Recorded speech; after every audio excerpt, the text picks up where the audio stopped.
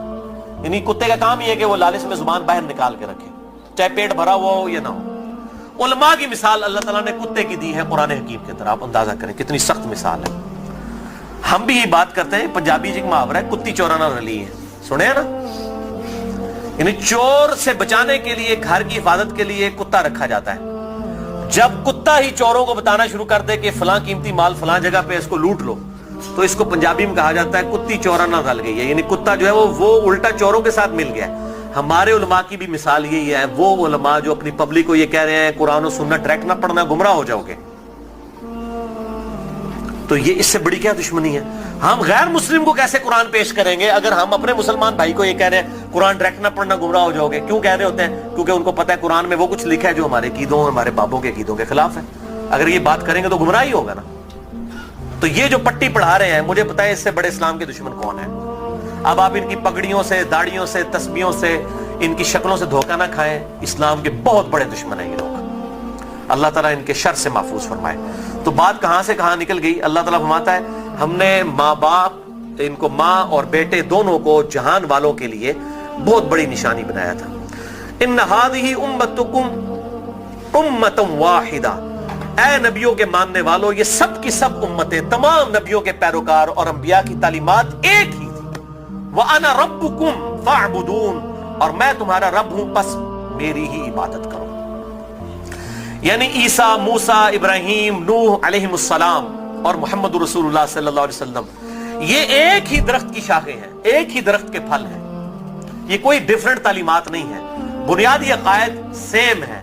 ہاں وقت کے ساتھ ساتھ اللہ تعالیٰ نے شریعت کے اندر کچھ تبدیلی کی, لیکن بنیادی عقیدہ توحید سب کا سب ایک, اور وہی اللہ تعالیٰ نے بات کر دی. وَأَنَا رَبُّكُمْ, اور میں ہوں تمہارا رب, فَاعْبُدُونَ, پس میری عبادت کرو. وَتَقَطَّعُوا أَمْرَهُمْ بَيْنَهُمْ, مگر لوگوں نے پارا پارا کر دیا آپس میں دین کو. كُلٌّ إِلَيْنَا رَاجِعُونَ, سب کے سب کو لوٹ کر ہمارے پاس آنا ہے. اللہ تعالیٰ ماتا ہے ہم نے ایک دین دیا تھا لیکن لوگوں نے فرقے بنا لیے.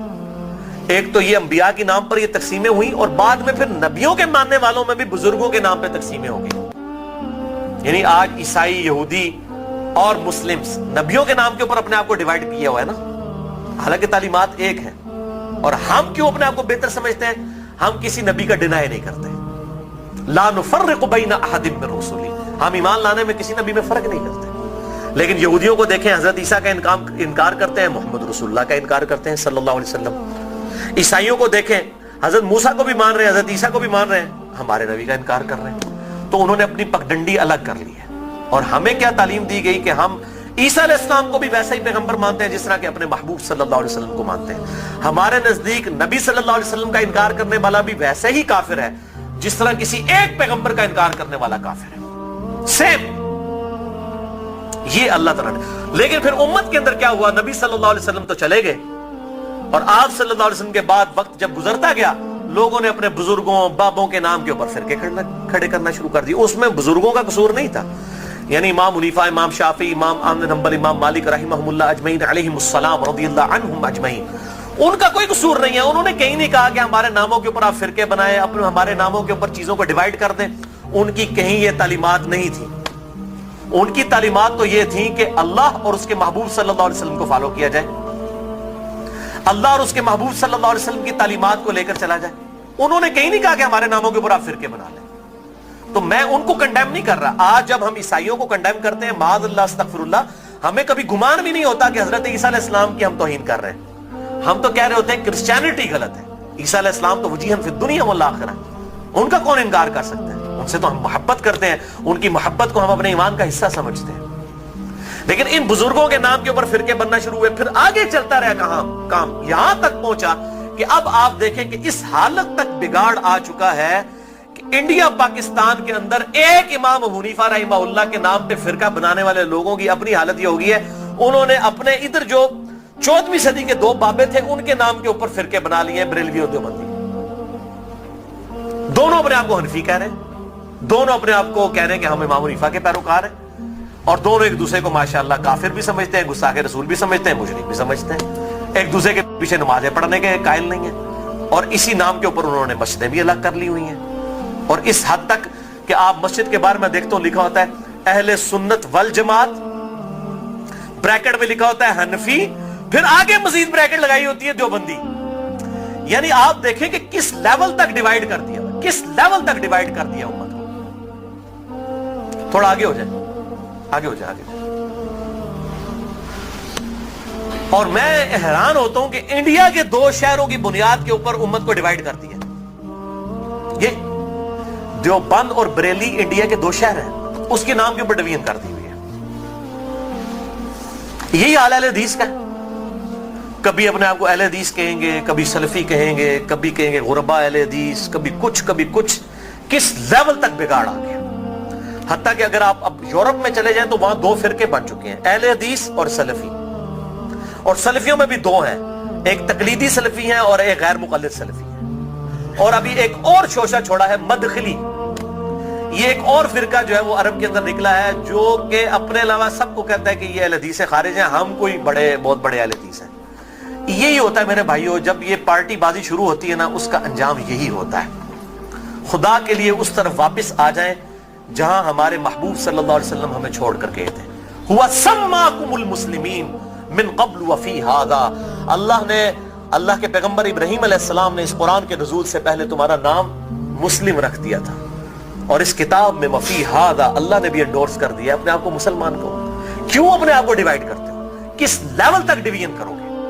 پہلے کہتے تھے جی اگر ہم سنی شیعہ کی ڈویژن نہیں کریں گے تو پتہ کیسے چلے گا، چلو جی وہاں بھی مسئلہ حل ہوا. پھر آگے گئے جی نہیں اگر ہم حنفی شافی مالکی حنبلی اہل حدیث نہیں کریں گے پتہ کیسے چلے گا، چلو وہاں بھی مسئلہ حل ہو گیا. پھر آگے کہ نہیں جی اہل حدیث میں بھی اتنی پارٹیاں تھیں تو ہم سلفی کہیں گے تو تب پتہ چلے گا. میرے بھائی یہ جتنی دمیں لگائی ہوئی ہیں نا، میں ان کو دمیں کہتا ہوں، یہ آپ دمیں لگاتے چلے جائیں، اس کی کوئی اینڈ نہیں ہے، سوائے اس کے کہ امام مالک رحمہ اللہ کا قول ہے، وہ فرمایا کرتے تھے اس امت کے آخری حصے کی بھی ہدایت ویسے ہی ہوگی جس طرح کے ابتدا کے حصے کی ہوئی تھی. صحابہ اکرام علیہم رضوان، اہل بیت، بریلوی، دیوبندی، اہل حدیث، شیعہ، اہل سنت اس تفریق سے بہت بالا تھے. آج بھی الحمدللہ وہ مسلمان اس پیٹرن کے اوپر. مجھے کہتے ہیں لوگ جی وہ آپ کس فرقے سے ہیں؟ میں کہتا ہوں جی میں اس گروہ میں شامل ہوں. فرقہ تو ہے ہی اسلام میں حرام، ٹھیک ہے. اللہ تعالیٰ نے واضح طور پہ فرما دیا ہے کہ ان الذین فرقوا دینہم وکانوا شیعا لست منہم فی شیء. اے نبی جنہوں نے دین میں فرقے بنائے اور اپنے آپ کو گروہوں میں بانٹ لیا، آپ کا ان سے کوئی تعلق ہی نہیں ہے. سورۃ الانعام آیت نمبر 159. اس طریقے سورہ آل عمران کے اندر ہے وَاعْتَصِمُوا بِحَبْلِ اللَّهِ جَمِيعًا وَلَا تَفَرَّقُوا. اللہ کی رسی یعنی قرآن کو، صحیح مسلم میں آتا ہے غدیر خم کی حدیث میں کہ یہ قرآن ہے اللہ کی رسی، اس کو مضبوطی سے پکڑ لو، فرقوں میں مت بٹو. پھر پوچھ رہے ہوتے ہیں فرقہ کون سا ہے، تو میں پھر آخر میں تنگ آ کے کہتا ہوں میرے بھائی میرا وہی گروہ ہے جو صحابہ کرام کا تھا. اگر صحابہ بریلوی تھے تو میں بریلوی ہوں، اگر صحابہ دیوبندی تھے تو میں دیوبندی ہوں، اگر صحابہ اہل حدیث تھے تو میں اہل حدیث ہوں، اگر وہ شیعہ تھے تو میں شیعہ ہوں. وہ کہتے ہیں نہیں جی صحابہ تے مسلمان ہی سن، لیکن ہون لوڑ پیندی ہے. تو میں کہتا ہوں میرے بھائی آج ضرورت کس طرح پڑ رہی ہے؟ اگر آج ضرورت پڑ رہی ہے تو نبی صلی اللہ علیہ وسلم کا کام تھا یہ امت کو بتا کے جاتے کہ میرے بعد یہ ہوگا تو جو اس فرقے کا نام ہوگا وہ صحیح ہوگا. بتائیں. صرف ایک بات آپ نے فرمائی، الجماعہ کو پکڑ لینا، امت کی مین سٹریم کو. اور میں آپ کو بتاؤں امت کی مین سٹریم جو ہے نا، عام مسلمان، وہ فرقہ واریت سے بالکل لا تعلق ہو چکا ہے. اور خصوصاً ابھی جو نیو مسلم ہے وہ اپنے آپ کو مسلمان محسوس کرنے میں ہی فخر محسوس کرتے ہیں الحمدللہ. تو اللہ تعالی ہمیں توحید پر بھی کاربند رکھے اور توہین رسالت سے بھی بچائے. نبی صلی اللہ علیہ وسلم کی سچی عقیدت نصیب فرمائے. اپنی موت سے پہلے اپنی قبر و آخرت کی تیاری کرنے کی توفیق عطا فرمائے. سبحانک اللہم و بحمدک اشہد ان لا الہ الا انت استغفرک و اتوب الیک وما علینا الا البلاغ المبین.